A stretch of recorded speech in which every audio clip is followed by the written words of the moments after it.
The fishing industry is more of a gilded industry, meaning that people can't see the truth behind the good-looking gold on the front. Although this isn't just a problem for the fishing industry, it is also a problem for the food industries as well. But today, we are just going to be looking at the problems in the fishing industry and what is being shielded away. You may be shocked to find out some of the things being hidden away, or you may just be hearing about some of this stuff, almost like it doesn't pertain to you. Fish are caught in large masses at a time, and by doing so, lots of them are crushed to death.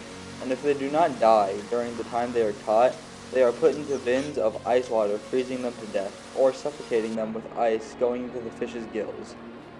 During this process, the fish can stay alive but paralyzed for over an hour, and studies have shown that the fish still feel the pain after being paralyzed. Afterwards, they cut off the meat that we eat and then throw away the rest of the fish.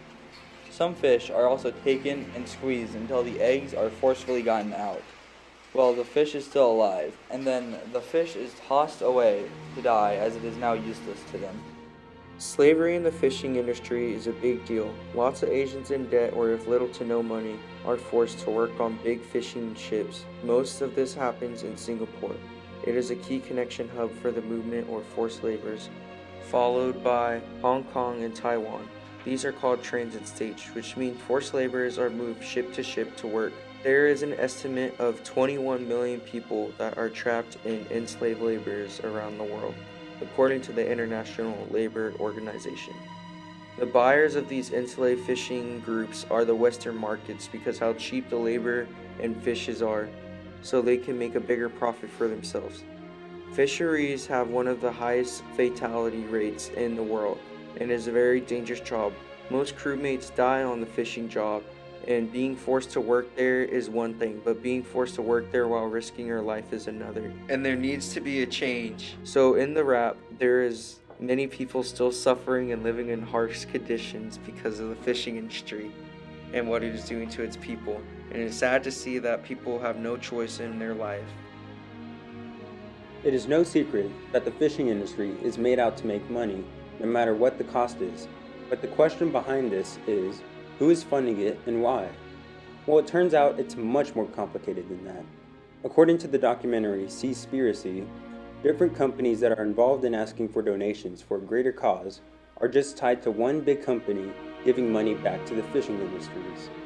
Another form of income for fishing industries has to do with the government being tied into subsidies at sea with these fishing industries. Quoting Seaspiracy, a subsidy is a taxpayer money given to an industry to keep the price of a product or service artificially low. In an increasing number of countries, more money was going out than the value of fish coming back.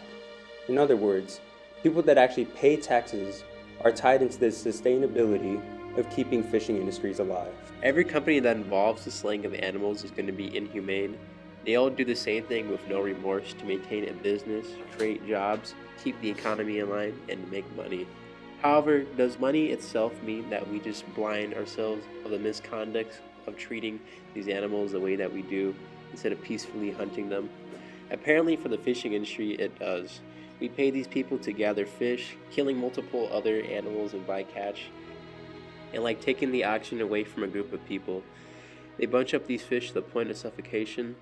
The fact that they even have slaves kind of also shows us that we don't know what happens on sea, but just think about how we used to treat slaves as a country, and this is still happening. Pretty obvious that something needs to change. The main question is, when will the world be ready to change?